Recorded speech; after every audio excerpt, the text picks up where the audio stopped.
I'm a Christian. I like to study the Bible. I teach in church. So I'll say, okay, I'm going to study the Bible for 1 hour. And I study the Bible. And I say, okay, after 1 hour, I'm going to give it to thinking about my community, my DJI community. I'm going to pen that.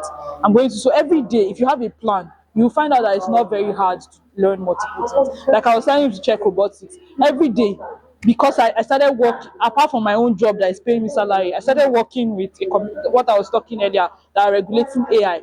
And that's not my job. That's not what my own company is not paying me to do that. So I can't reduce my work because I'm regulating AI in the world. So I have to find time to do that one. So every day now I listen to a video about AI. Just I don't care whether it's on YouTube or Masterclass or any other platform that I use. I just play a video. I can be going on a trip. That's why most times I don't even drive. I just take Uber so that I can just be listening to a teaching. That's how I balance it. I may not have time to actually go and walk or do something else, but that small 30 minutes that I've listened to it is just knowing not to waste any time. It might cost you a little because there's a lot of your social life that will suffer because you're trying to be better. But that's like what I said is about priority.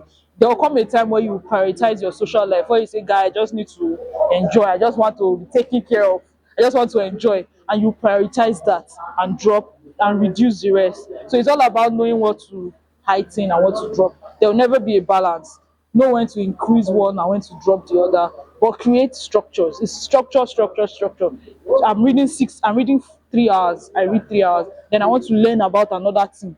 I'm going to spend only 30 minutes. If you actually spend 30 minutes a day or 1 hour a day learning anything, if you are consistent for 3 years, you will be among the top 10% at that skill in the world, because nobody does that. If you say I want to learn one thing and you spend every day of your life, you spend 1 hour reading about that thing and studying that thing, you will be one of 10% best in the world after 3 years. So it's a huge thing to focus on something for a long period of time. So build it. It's habit and systems. It's not about like, oh, I like doing plenty things. You have to now structure your day to create that balance. I hope I answered. Any other question? Any other question? Hi. Yes. No, I'm asking you any other question. What do you want to become? What's your like biggest dream? Medical doctor. Awesome. Why?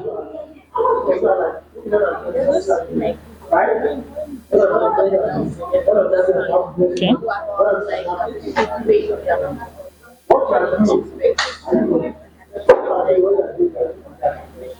What class are you in? In SS3. Oh, awesome. Awesome. Okay. So she wants to be a doctor, and because she wants to be able to help people, I have some good news and some bad news.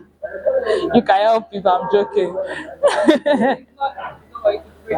You can help people, but it's actually very sad that you also see a lot of people that you cannot help.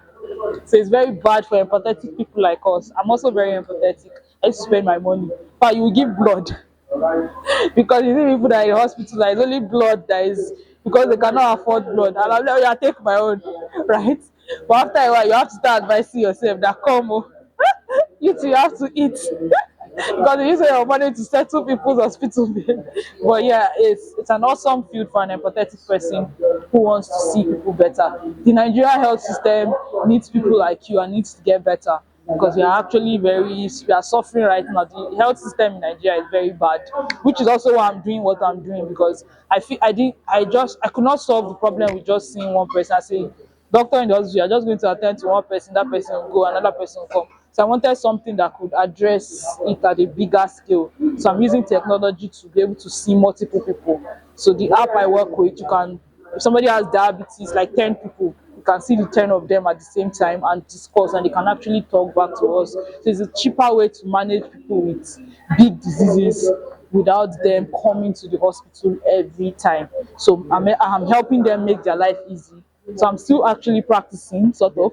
So I'm helping them make their life easy without having to come to the hospital. That's what they call telemedicine, where you can speak to your doctor on video call and do consultation, and you don't have to go to the hospital to see.